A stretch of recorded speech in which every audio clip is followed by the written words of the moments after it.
Que le salut de la paix soit sur vous toutes et vous tous. Mes chères sœurs et mes chers frères, nous nous retrouvons pour voir ensemble comment propulser notre foi durant le mois de Ramadan. Comment propulser sa foi et la faire vivre et allumer la flamme qui est dans notre cœur, cette flamme de Dieu, cette flamme de la prime nature. Et le messager de l'islam nous apprend que pour propulser sa foi, il y a une habitude à vivre absolument. C'est l'habitude du dhikr. Et le dhikr, c'est une question de vie ou de mort dans la vie du croyant et dans la vie du musulman qui chemine vers Dieu. Pourquoi une question de vie et de mort? Parce que le messager de l'islam nous explique dans une de ses paroles lumineuses, et il nous donne cette symbolique, et il nous dit que la différence entre celui qui pratique le dhikr et celui qui ne le pratique pas, c'est l'équivalent du vivant et du mort. Celui qui fait le dhikr est quelqu'un de vivant, spirituellement parlant. Il a un sens à sa vie. Son cœur vibre à la mention de Dieu. Et celui qui ne fait pas le dhikr est à l'image du mort. Et cette image est vraiment très symbolique du prophète sallallahu alayhi wa sallam pour nous montrer l'ampleur de cet outil qui est le dhikr. Et dans le dhikr, il nous donne le meilleur des dhikr. Et il nous dit que c'est la ilaha illallah. Et Dieu, dans le dhikr, a plusieurs trésors, parmi lesquels il nous dit dans le Coran « Fazkuruni azkurkum » « Souvenez-vous de moi, faites mon dhikr et je me souviendrai de vous. » Et il dit à Moussa, alayhi salam, le grand prophète, il lui dit « Ana jalisu man dhakarani » « Je m'assieds avec celui qui fait mon dhikr. » Donc mon frère et ma sœur, la présence à Dieu, c'est ça, c'est le dhikr. Le fait de dire « La ilaha illallah » cette parole qui contient 4 mots, La ilaha illa Allah. 4 mots simples qui sont accessibles à tout le monde, aux nouveaux venus à l'islam, à l'ancien musulman, à celui qui veut cheminer vers Dieu, à celui qui est jeune, qui est vieux, aux hommes, aux femmes, ce trésor prophétique nous est donné. Et il nous dit, le prophète sallallahu alayhi wa sallam, dès le début de sa mission, à la Mecque, il va dans les marchés et il dit aux gens, dites La ilaha illallah et vous réussirez. Vous aurez la réussite.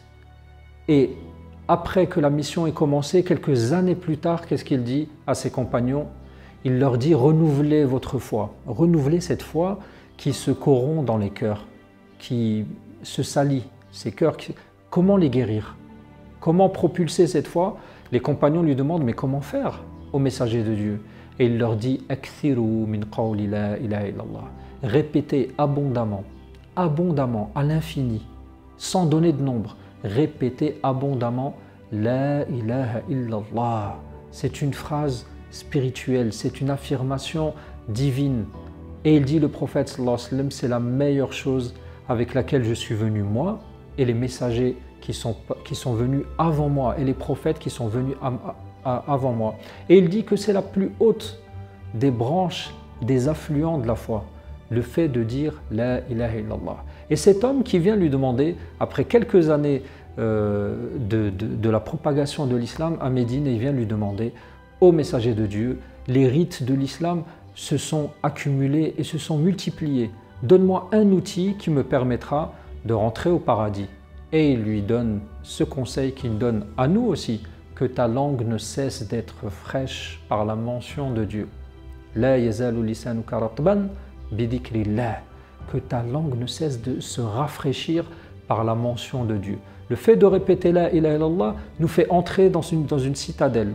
Et cette citadelle, c'est la protection divine. Et cette protection divine nous préserve de toutes les maladies, nous préserve du châtiment sur terre et dans la vie dernière. Et c'est une parole divine. Man qala la ilaha illallah. Celui qui dit la ilaha illallah, dakhala hisni. Il entre dans ma citadelle. Et celui qui entre dans ma citadelle sera préservé de mon châtiment. Mes chers frères, mes chères sœurs, pour nous encourager encore plus au fait de dire cette parole qui demande simplement que la langue bouge dans la bouche, le fait de le répéter, La ilaha illallah, La ilaha illallah, de le répéter simplement et de laisser faire Dieu dans cette prononciation que nous disons avec sincérité, de laisser le cœur s'abreuver de cette parole, de ces lumières, de ces trésors que Dieu seul connaît. Et il nous explique, le prophète sallallahu alayhi wa sallam, qu'un homme viendra dans la vie dernière, il sera jugé par Dieu. Et Dans son jugement, Dieu aura pour lui 99 dossiers. Le prophète sallallahu alayhi wa sallam qui dit que chacun de ces dossiers qu'il a, ils sont à perte de vue du mal qu'il a fait. Et Dieu demande à cet homme, il lui dit « Ô homme, ô ma créature, est-ce que tu n'as pas une excuse par rapport à tout ce que tu as fait de mal ?»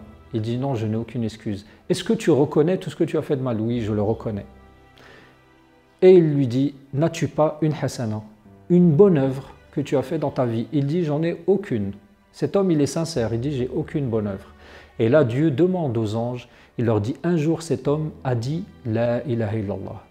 Il a dit cette phrase. Prenez cette phrase et mettez-la dans la balance des bonnes actions. Et cette phrase-là va peser plus lourd dans la balance des bonnes actions que tout le reste. Et en fait, ce hadith, on l'appelle hadith al-bitaqa. C'est cette étiquette que Dieu trouve dans les bonnes œuvres de cet homme. C'est une phrase simple qu'il a dit avec sincérité. Elle l'a sauvé dans la vie dernière. Et Ibn Taymiyyah, rahimahullah, que Dieu lui fasse miséricorde, dit que sur terre, il y a un paradis. Celui qui n'est pas entré dans le paradis de cette terre n'entrera pas dans le paradis de la vie dernière.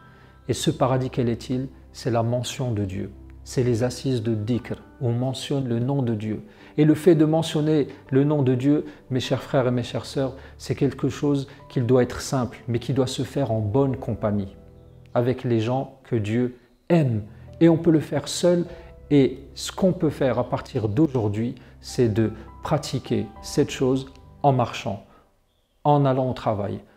Pour les hommes et les femmes, en faisant la cuisine, en préparant le repas durant le ramadan et en dehors du ramadan, en ayant toutes nos activités, mais bien plus que ça, nous allons mettre en place une activité au sein de la famille pour nous asseoir en couple, pour mentionner le nom de Dieu, la ilaha illallah, en couple.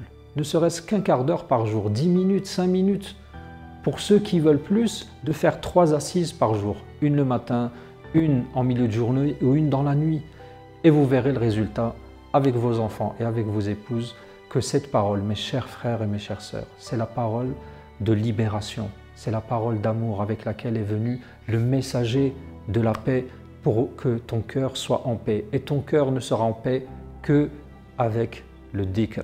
Ala bi dhikrillah tatma'innul qulub, n'est-ce pas, avec à la mention de Dieu que les cœurs se tranquillisent, que les cœurs s'apaisent. Voilà mes chers frères et mes chères sœurs, bonne pratique et essayez ce conseil prophétique et ce médicament divin, que Dieu guérisse nos cœurs et les purifie. Je vous dis à très bientôt, que la paix vous accompagne. Assalamu alaikum.